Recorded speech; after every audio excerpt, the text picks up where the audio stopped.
Токтогула. Бул дүйнөдө адамдар гана жалгыз деп ойлоп жүрдүңөр беле? Жок, чындыктын баары мына эми билинди. Бул эч кандай фантастикалык кино болбогондуктан жаш балдардын көрүүсүн сунуштабайбыз. Таң калыштуу ааламдар, планеталар, жүрөк ишин алган белгисиз жандыктар, бүткүл адамзат жаралганга чейин жер бетине кандай жандыктар жашаган? Мынакей так ушундай суроолорго ушул күнгө чейин жооп таппай келген болсоңуз, анда мына дал ушул видеону аягына чейин көрүңүз. Аль-Кадир.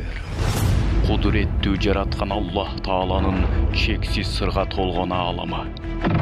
Аллахтын кереметтери сиздин сүйүктүү каналыңызда. Шамдак ТВ. Аллах Таала Куранда албетте биз адамдарды топурактан, ал эми жиндерди андан мурун түтүнсүз кызыган оттон жараттык.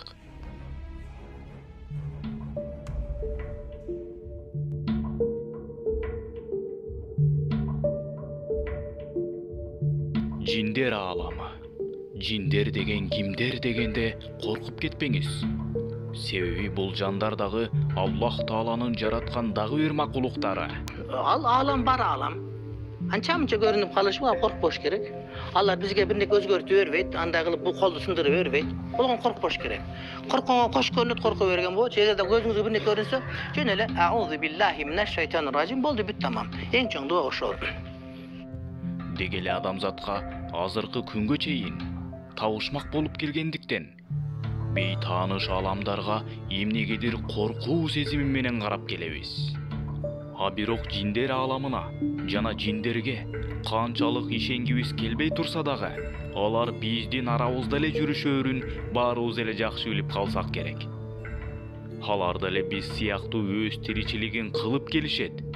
Болгону гана көзүбүзгө көрүнбөйт. Себеби жараткан Аллах Таала адамзат менен жиндер арасында көзгө көрүнгүс парда тарткандыктан биз аларды көрө албай келебиз. Ал эми жиндер ааламындагы өзгөчөлүктөр адамдардын ааламына салыштырмалуу бир топ айырмалар дагы бар. Бирок ошол эле кезде жиндер менен адамдардын ортосунда дагы окшоштуктар дагы бар. Мисалы алар деле биз сыяктуу ой жүгүртө алышат. Алар дагы биз сыяктуу капыр жана мусулман болуп бөлүнүшөт. Кадимкидей оокат кылышып, тамак аш жеп, суусундуктарды ичишет. Алар дагы эркек жана ургаачы болуп бөлүнүшүп, түгүл жыныстык жол менен кошулуп, тукумдарын көбөйтүшөт. Ал эле эмес жараткан Аллах Таалага сыйынып, ибадат кылган момун мусулмандары дагы бар. Ооба, чындыгында алар дагы биз сыяктуу Аллах Таалага ибадат кылуулар үчүн жаратылгандыгын Аллах Таала Кур'ани Каримде мындайча баяндайт. وَمَا خَلَقْتُ الْجِنَّ وَالْإِنسَ إِلَّا لِيَعْبُدُونَ. Аллах Таала Кур'анда мен жиндер менен адамдарды бир өзүмө ибадат кылуулар үчүн гана жараттым деп баарыбыздын кандай максатта жаратылгандыгыбызды айтууда. А бирок эң өкүнүчтүүсү, алар деле биз сыяктуу жаратканын тааныбай, көзүн май басып, көкүрөгү сокурланып өтүп кетишет. Тагыраак айтканда эч жака качып кутула алышпай, акыры биз сыяктуу өлүм даамын татышат. Эң эле кызыгы алар бизден бир нече сыпаттары менен айырмаланып турушат. Себеби жиндердин баштапкы жаралышы түтүнсүз оттон жаралгандыктан, алар ар кандай нерселерге айланып, ар түрдүү түзүлүштөргө өзгөрө алышат. Анткени алардын денеси түтүн сыяктуу туруктуу эмес. Ал эми адамдар топурактан жаралгандыктан бир гана калыпта.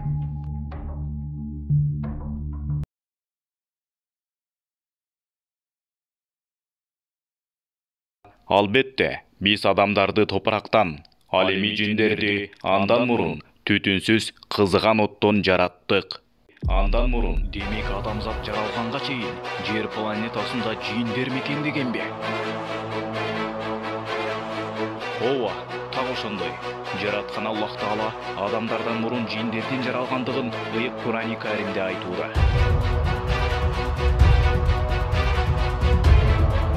Эсиңиздеби? Бул тууралуу мурдагы чыгарылышта айтып берген элек. Демек Аллах Таала топурактан дагы адамды жаратууну каалады. Ал эми адам жарала электе жер бетинде жиндер жашашчу. Алар азыркыга чейин деле жашайт. Бирок ошол кезде жиндер жер бетине кан төгүшүп, Аллах Таалага жагымсыз иштерди кылышып, алар дагы өздөрүнчө көбөйүп, өздөрүнчө балалуу болушуп, алар дагы кадимкидей эле жашашчу. Азыр деле жашашат. Болгону көзүбүзгө көрүнбөйт. Ооба, так ушундай. Жараткан Аллах Таала дагы өз сөзүндө Куранда эскерткендей, жер шарында алгаш жиндердин жаралгандыгын так жана даана көрсөтүүдө. Бул демек адамзат жер шарына жаралганга чейин тээ убак эле алгаш жер шарын жиндер мекендегендигин так жана даана байкалууда. Мынакей, бул дагы жараткан Аллах Тааланын чексиз керемет кудурет күчүнөн кабар берет. Ким ойлоптур, жер шарында адамзаттан башка жаныбарлардын же кандайдыр бир жандардын жашоосун көрсө, жер шарында алгаш жиндер мекендеген тура. Алар дагы биз сыяктуу өз жашоолорун өткөргөн. Кээ бирлери туура жолдон адашып, Аллах Таалага жагымсыз иштерди дагы жасагандыгын эсибизде болсо керек. Аллах Таала адамзатын жаратаарда периштелер таңданып Аллах Тааладан суроо узатып атышты.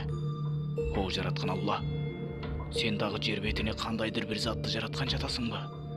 Деген таңыркаган суроолорду узатып атышканда, жараткан Аллах Таала чындыгында мен силер билбегенди билемин деп адамзатын жер бетине корун басар кылып жараткан эле. Башта айтып өткөндөй, жараткан Аллах Таала жиндер менен адамдарды бир өзүмө ибадат кылуулар үчүн гана жараттым деп быйыл Кур'ан-ы Каримде өз сөзүндө эскертүүдө. Демек биз адамзат жараткан Аллахыбызды таанып, ыйманга келип, адашпастан сүйүктүү пайгамбарыбыз Мухаммад саллаллаху алейхи ва саллям көрсөткөн жол менен жараткан Аллахыбызды таанып билип, бул убактылуу дүйнөдө намаз окуп, Аллах Таалага ибадат кылып өтүүдөн артык эч нерсе жок эмеспи? Ал эми жинге ишенбеген адамдар деги эле жиндин бар экенинин күмөн саноо адамдын мусулманчылыктан чыгуусуна себеп болот. Башкача айтканда, жиндердин бар экенине ишенбеген адам мусулман эмес. Ал эми жиндер аба менен оттон жаратылган. Оттун жалыны көрүнбөйт. Курамындагы катуу молекулалар ысыкта жалтырап көрүнөт эмеспи? Ошондуктан жиндер көзгө көрүнүшпөйт. Жалын экиге бөлүнөт: зульмани жана нурани. Бирок экөөнү тең көз менен көрүү мүмкүн эмес. Ал эми зульмани жалындан жиндер, ал эми нурани жалындан болсо периштелер жаратылган. Ал эми топурактан жаратылган адамдагы элементтердин органикалык түрлөргө кире турганы сыяктуу, периштелер менен жиндердеги оттун да түрү өзгөрүп, каалаган бир сыпатка кире алышат. Жиндердин да мусулманы жана каапырлары болот. Периштелер менен жиндер жаратылышы жагынан бири-бирине жакын. Периштелер кадырлуу, ал эми жиндер кадырсыз болуп эсептелет. Периштелерге жарык жагы, ал эми жиндерге от жагы басымдуулук кылат. Периштелердин жиндерге жакындыгы адамдын жаныбарларга болгон жакындыгына сыяктуу окшош. Адамдардын улуулары периштелерден кадырлуу, ал эми жиндер да жаныбарлардан кадырлуу болуп эсептелет. Ал эми кудуреттүү жараткан Аллах Таала өз сөзү Куранда айткандай, мен жиндер менен адамдарды бир өзүмө ибадат кылуулар үчүн гана жараттым деп эскерткендей, Ар-Рахман сүрөсүнүн 74-аятында дагы жиндердин бейишке бара тургандыгы тууралуу айтылат. Башкача айтканда, мусулман жиндер бейишке барат. Ар-Рахман сүрөсүнүн 31-аятындагы сакалейн калимасы да эй адамдар менен жиндер дегенди билдирет. Ал эми Нас жана Жин сүрөлөрү да жиндердин бар экенин ачык түрдө далилдөөдө. Жиндин бар экенин көрсөткөн аяттарды башка мааниде чечмелегендер ислам дининен чыгат. Жана бул өтө чоң күнөө болуп эсептелет. Манакей, кандай гана таң калыштуу, аалам кандай гана табышмактуу жаратылган. Албетте, мунун баары кудуреттүү жараткан Аллах Тааланын чексиз кудуретинен кабар берет. Албетте, бул дагы сырга толгон ааламдын бир гана тамчысы. Ал эми мындан кызыктардын баарын биз кийинки чыгарылышта көрсөтүп беребиз. Азыркы күнгө чейин бүткүл адамзатты ойлондуруп, табышмак болуп келген асман тиреген пирамидаларды кимдер курган? Алар жиндер болушу мүмкүнбү? Анда биздин каналдан алыстабай кийинки чыгарылышты күтүңүздөр. Видеону даярдаган Шындык ТВ каналы. Ал эми бул видеого лайк басып, каналга катталганыңыз үчүн сизге терең ыраазычылык.